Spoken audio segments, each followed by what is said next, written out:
Hi, I'm Prudence Granger, the carer in residence for the Carer Knowledge Exchange, and I was the carer for my dad who passed away from early onset Alzheimer's disease. This is Care to Share. On this podcast, I have open and honest conversations with carers. We talk about the roadblocks, challenges, and the joys of caring for a loved one. Today's episode may touch on some heavy themes. If you feel uneasy, take a break or skip ahead. This podcast is recorded on beautiful Gadigal land in Sydney. Today, I'm excited to introduce you to a remarkable mother and carer whose life took an unexpected turn when her son Ethan contracted pneumococcal meningitis at just 2 years old, leaving him with an acquired brain injury. For the past 19 years, she's been Ethan's sole carer, facing numerous challenges along the way. From navigating the complexities of the NDIS to grappling with her own personal struggles, her journey has been one of resilience and unwavering dedication. Now, at 21, Ethan defies expectations, thriving despite his disabilities.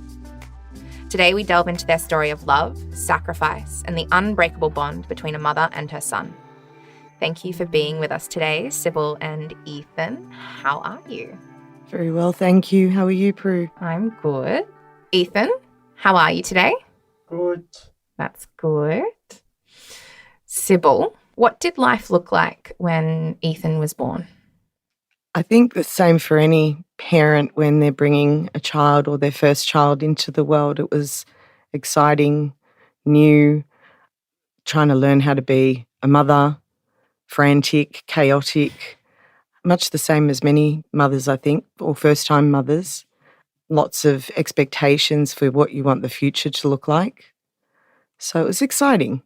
Far away from the family because we were living in the States. Ethan was born in the US.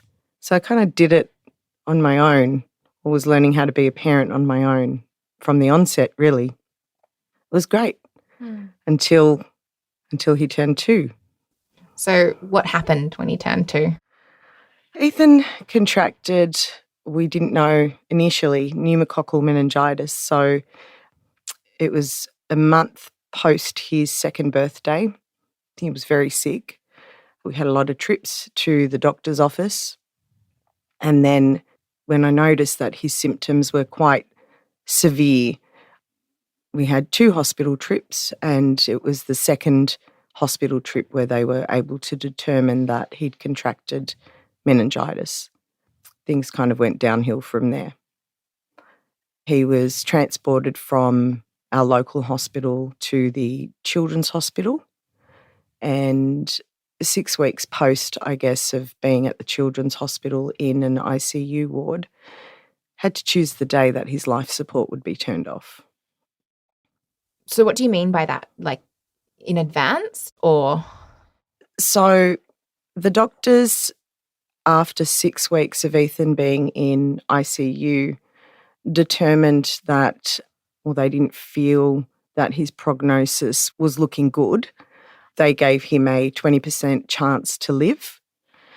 And so I had to literally select the day that he would be extubated, which means that he would, the machines that were breathing for him effectively would be switched off. At that time, I guess the narrative for me was, get your family in to say goodbye. It could be 2 minutes, 2 hours, 2 days, but not more than 2 weeks. But today, we defied that. We've gone through a lot, and he's turning 21 in a couple of months. It's amazing. I mean, it must have been a really difficult decision to make. Can you talk me a little bit more through the 6 weeks of ICU and what was kind of going on through your mind there? I guess as a parent, you're frantic when you've never been exposed to the medical world per se. You are trying to make sense of what these doctors are telling you. It's not in layman's terms, it's very scientific. And at the same time, you're trying to remain hopeful while you're listening to all of this scientific jargon that's kind of flies over your head, but at the same time is very confronting.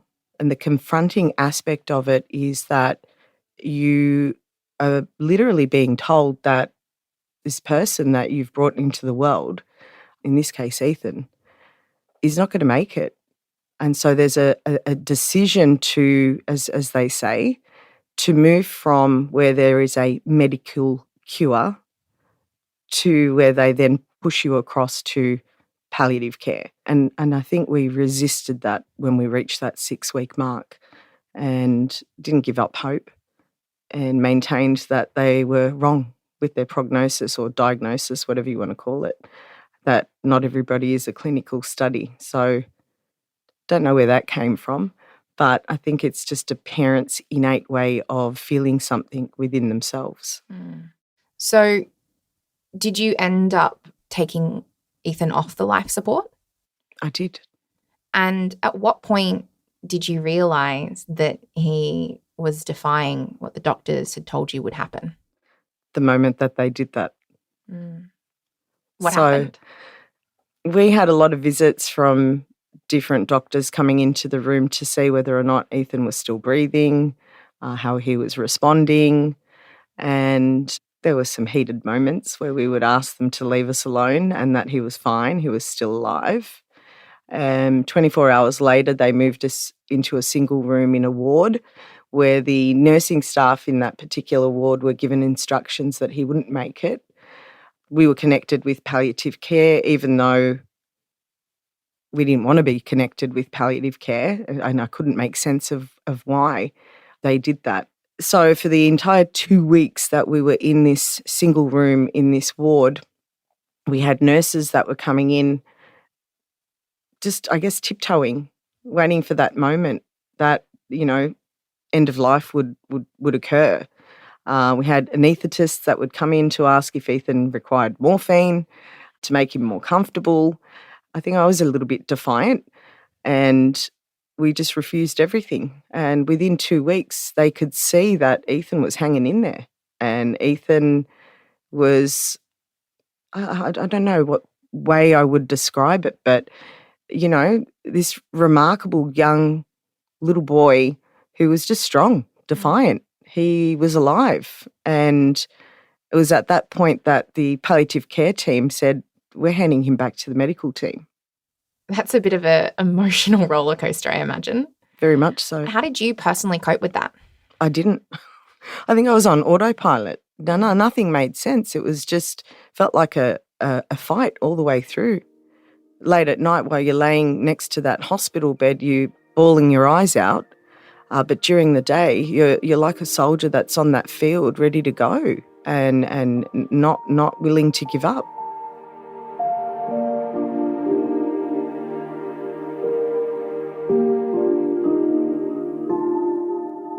So Ethan turns 2, healthy boy. He has this illness contracted. You go through this process of the ICU, thinking he's not going to make it, and he makes it. And so what is the transition from your healthy young boy to the ICU and then to leaving the hospital? 8 months of being an inpatient at the Children's Hospital, having to resign from my full-time job, a marriage that went down the gurgler, and being left on your own to try and make sense of the medical world and what that meant for a little boy who was like a newborn child again. That 8 months was trying to understand as much as I could to provide him with the best opportunity for him to be able to find a way to merge through this new change in life. It wasn't something that I accepted. I think acceptance of Ethan's situation probably only happened 5 years ago because you still grieve the person that you lost, even though that person's there. And I think that's something that's really hard to grapple with throughout life because you see other people, whether it's within your family or whether it's a friend's child that's roughly the same age, you see them hitting certain milestones and all you can do is wonder, I wonder where, in our case, Ethan would have been had he not have been struck down by an illness. Life changed overnight. So those 8 months transitioning, was there much support for you to figure out how to manage this new lifestyle with Ethan? No. Hospital staff can only show you so much. They're there from a clinical perspective. Family, as well as myself, are thrust into something that's so different. And then we had to prepare for the end of the 8 months when he was discharged to live life very differently at home. There was a little bit of a clinical aspect at home too that I guess decided that I wanted to learn myself so that we could reduce the amount of visits we'd have to the hospital. One of those, or two of those things included having to suction him for about 18 months post-discharge, and how to administer an NG tube, which is a nasal gastric tube that goes through your nose, because that's how we would feed him. They used to call those bolus feeds back in the day. 18 months after that is when those two things were removed and he started eating on his own again. So there were a lot of things that changed. It was a fight for, I guess, thinking about neuroplasticity, which is something that one of the neurologists had said to us while he was in hospital. A child that has lesions to the brain, which is what he ended up with as a result of the infection, has till about the age of 7 to try and develop new skills because of what's called neuroplasticity. So for us at that point, it was a fight to do whatever we could to help Ethan go through early intervention and learn as much as possible to gain some of the things that he'd lost. During this period at all, did you get any opportunities for respite care? None whatsoever. For 10 years, when Ethan was going through the hardest parts of his life, that's where I had to sacrifice my life. No work, no social events, nothing, nothing. No respite, no holidays. It was a full-time job. 10 years of absolute nothing, where life for us was just Groundhog Day every day. I think one of the hardest things for a parent is to have to imagine that they're still going to be helping with changing continence pads when your child is in their 20s. Still, it still hurts your heart.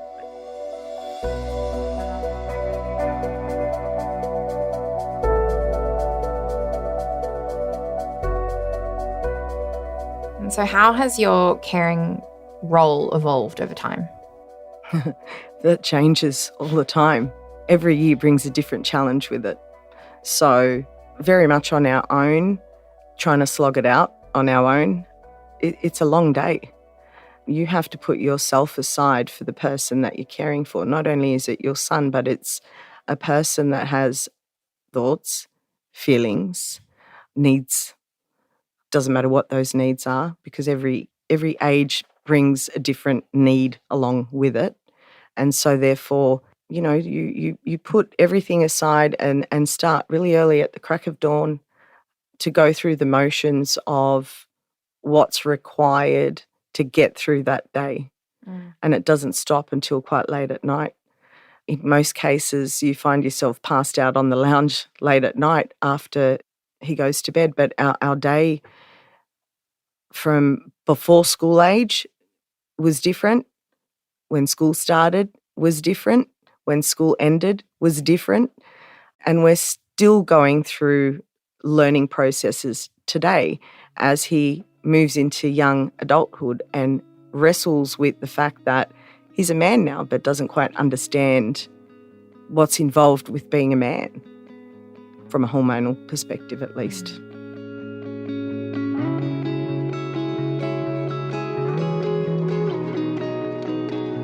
And then there's me. I started going through perimenopause around 41 years of age. and officially menopausal now. And so the last 10 years has been hell for me, because not only am I there to care for Ethan, but I've had to grapple with mental health issues myself. I've had to grapple with hormonal changes, trying to understand what was going on, trying to understand what was taking place with my body, depression. I've had experienced 2 nervous breakdowns previously, and then menopause kind of added to everything. So I was lucky enough to be connected with a great psychologist who's helped me work through some of the issues that I've had from a mental health perspective. Would you say this shift in your own hormones in your own life, combined with these mental health concerns, did it cause like a burnout? Definitely. Yeah, definitely. There's a period of time where I think I was, there's that word autopilot again, making sure that Ethan was okay, but I just did not want to be a part of the world. It was very dark days where I couldn't even bring myself to cook a meal or to clean the house. Ethan would come home from school because he was still at school during this time, and I just managed to either make something extremely simple, or with limited funds, being on the carer pension at the time, sometimes we'd have to order in because it was just too hard. I couldn't, the ability to be able to process things step by step, it wasn't there. So we had some really rough days.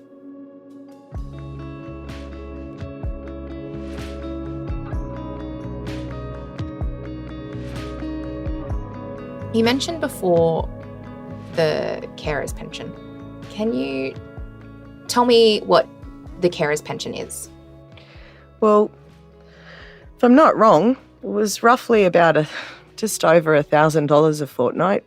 Not easy when you are paying for medications, rent, groceries, all of your own needs, which you tend to neglect, as well as the person that you're caring for. It's struggle street. You're not in a position where you can save. Where you can save, you find that savings has to go on something that's in relation to the person that you're caring for. You find that even though you're on the pension, that you're having to borrow money from other people. You can't go for a loan. If there's anything that you want to do to improve your life in any way, it's extremely difficult. You know, you don't have a guaranteed, all right, it's considered a guaranteed income, but it's under welfare. So you're not looked at the same by the big banks. You want to buy a car? Well, good luck. I just don't understand how anybody is supposed to survive off of that. And I mean, you know, in the context of the cost of living crisis right now as well. That's exactly right, because you want to be able to go to work, but I couldn't because Ethan's care was just way too high. Even now it is. But we're lucky because I think it was 4 years ago that he entered the NDIS scheme.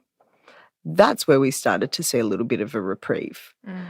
But moving back to the cost of living crisis, I don't know how we did it. I still think back to how we did it. You've just got to learn how to be really good at budgeting. With all this experience within this system, if you had a magic wand, what are a few things you would just change with that magic wand? As carers, we're seen as informal supports. And everything outside of that is a formal support, which would be paid support workers, etc. I still find it really hard to fathom why a loved one, participant, whatever you want to call the people that we care for, because obviously they're our heart, they're our world, our everything. And if governments and agencies are mindful of the fact that carer burnout is a real thing, then why do we have to consistently validate that our loved ones have a permanent disability? Why do we have to consistently validate that we may not be considered a informal support, at least not at 100%? My mind still grapples with this. It's very hard for somebody that's going through the day-to-day struggles of caring for someone with a disability to be considered 100% as an informal support. It's not fair. And it does not give us the ability to be able to do things for ourselves. That's why the scheme was created. So I think more thought and consideration needs to be given to this aspect of how to fairly provide funding to a person with disability when you're looking at their informal supports. When an NDIS plan is being built, the informal support, in this case between Ethan and myself, would be me. And so if I'm full-time caring for Ethan and I can't provide the evidence to show why Ethan requires the funding that he does, then he may be deemed to receive less funding. And that comes back to, well, if we're all aware that carer burnout is a real thing, why is there so much emphasis placed on informal supports and how funding is built in a plan for a participant? I think more consideration needs to be given to this aspect of how plans are built for people with disability.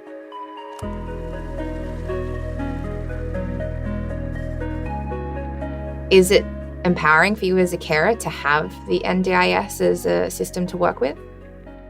Yes and no, because I think, as many families would probably appreciate, when their loved one is first entering the scheme, we also have this feeling that we don't want to let go of the apron strings, because nobody can take care of our loved one the way that we do. Nobody understands what we go through on a day-to-day basis. And so understanding why the scheme was designed and what its purpose is very, very hard. For me, I think today, 4 years later, 5 years later, I can see that the NDIS is a value add. Are there issues? Are there things that need to be looked at from a different perspective? Yeah, absolutely. What system doesn't need to be enhanced? But is it a value add? 100%. Well, I think once a carer understands that it's okay to let go of the apron strings. You don't have to take the apron off completely, but maybe take one of those strings off and take a moment to start understanding that you're a human being too, and you need to self-care. You need to explore other options. You need to meet with other people. These are really important, because if we're not looking after ourselves, we're not any use to the person that we care for. Is that something you have time for now? Yes. And what does self-care look like for you? A massage once a month. It's great. It's good to be able to know that Ethan's cared for and I can go out and have a massage once a month. Bloody great. I never ever thought that this would happen. But here we are today. Have you found you've got a bit more of a personal life now? Yes and no, because even though I've taken the apron off, I still really haven't taken the apron off. It's kind of half off. And that's, I think, probably a cultural thing. Coming from a migrant ethnic family, you are raised to believe that you've got to do certain things. You have to be that way. It's very hard to break away. Old habits die hard. You never want to be away from that process. And I don't want to make it sound like it's clinical, but you're a parent. It doesn't stop. Being Turkish Cypriot, we were raised to look after the family from top to toe. And so culturally, that's what we're designed to, we're designed or moulded to do everything for our kids. That's what we saw from our parents. And so that's what we want to do for our kids too. It's a cultural thing. You've shown obvious resilience in your life alongside Ethan. Are you proud of that resilience? I am. I've met quite a few interesting people over the years. Some kind of make the remark that I don't know where you find that strength from or how you could do it. I don't think I could ever do it. Not that you wish it upon anybody, but, it's something that I tell people all the time. You'd be surprised by the resilience that you have within. We all have it within us. We all have that strength within us. Do we all have a breaking point? Absolutely. Do we all have a point where we say enough and I can't do it anymore? 100%. We wouldn't be human if we didn't. But I think every single person out there has that same resilience and strength.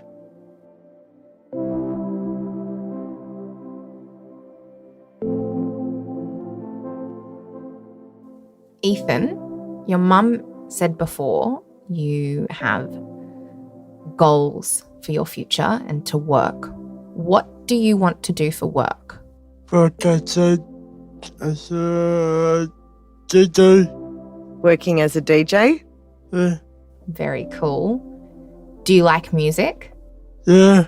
Yeah? Very cool. That would be a very vibrant lifestyle. Where do you think Ethan gets his desire for music and vibrancy? Probably myself, but we come from a musical family. Dad had the first Turkish Cypriot band in Australia, so he sang, played all the instruments. Not that I do anymore, but he hears me singing in the shower. We play music really loud. Music's been our lifeline ever since he was little. It was one way of making sure that things were always positive in the house. We don't use the word can't, we use the word can. We try everything. And as hard as it is sometimes, you just got to keep going. Music's the only thing that doesn't leave you. Music's the only thing that doesn't change per se. It's the only positive constant that's always there. I'm gonna cry. Sorry, with my dad and his Alzheimer's, music was our connector till the end as well. It's just such a beautiful gift. It is, and you know what? Thinking of it as well, music was something that they used a lot during early intervention with his cochlear implants, and so it helps with a person that's been implanted to start learning all the different sounds or for the brain to process what those different sounds are. So music was and always will be a huge part of our life. Amazing. Ethan? Yeah. Is Mum a good singer? Yeah, sometimes it can be very loud. What was that? Sometimes she can be very loud.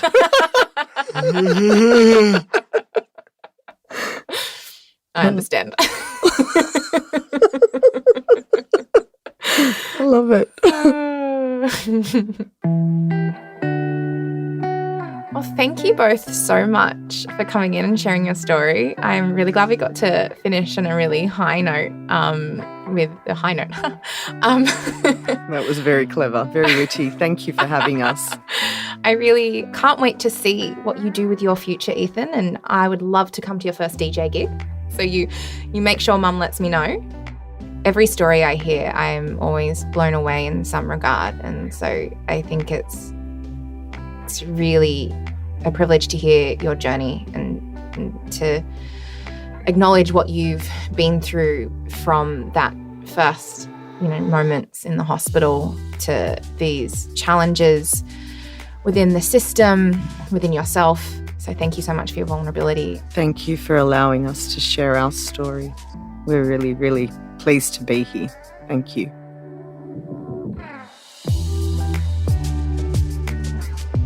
Thanks for listening to today's episode of Care to Share, a product of Impact Studios at UTS and the Carer Knowledge Exchange.